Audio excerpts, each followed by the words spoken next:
I think the thing that School of the Arts gives everybody is that the student body is so diverse and relatively intimate, right? So there's no way that you can't be heavily influenced and impacted by all of these people who have all these crazy ideas.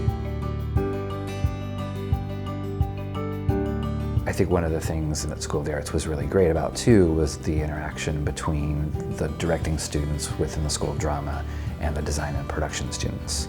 There hasn't been a single project that we've done so far that hasn't had at least 5 School of the Arts alum.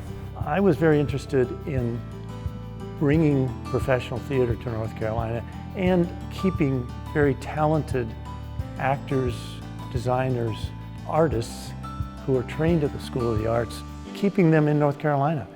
I thought, gosh, you know, it's a shame that we have all this immense talent and it goes away because there are no jobs. Jeremy reached out to me and said, hey, you're an alum, I'm an alum, I'm doing this play. I've talked to some people at the school and they said you'd be a great fit. Would you like to come play with us? And I was like, absolutely, I'll come play.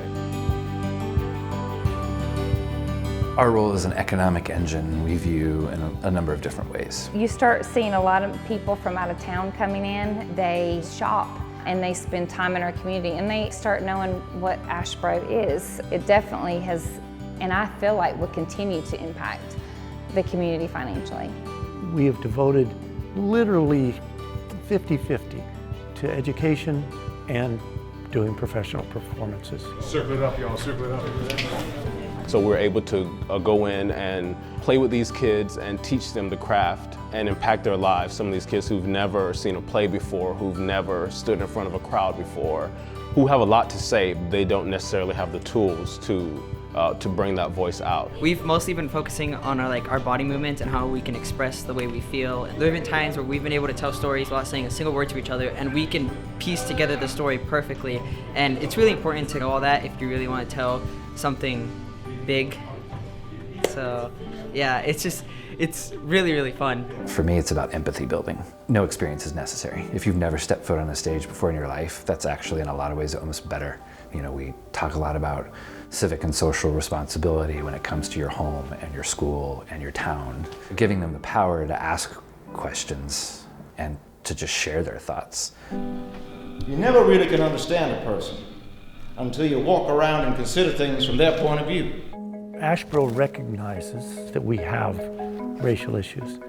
To Kill a Mockingbird is a healing type of play. We're trying to bring people together, and I think that that's something that is an ongoing process for all of us forever. If the city is ready for that conversation, this is the play, this is the company, these are the people to do it. And those kids are so smart. And that's the evident thing, that the younger kids are paying attention.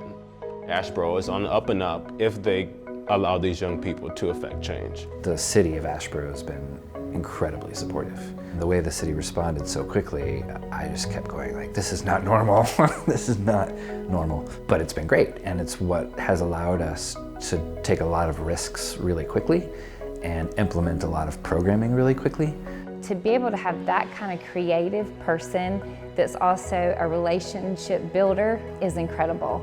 He's going to change the arts in Asheboro. Of course, we've always had our alliance with the School of the Arts and still cherish that relationship because that's where the talent's coming from.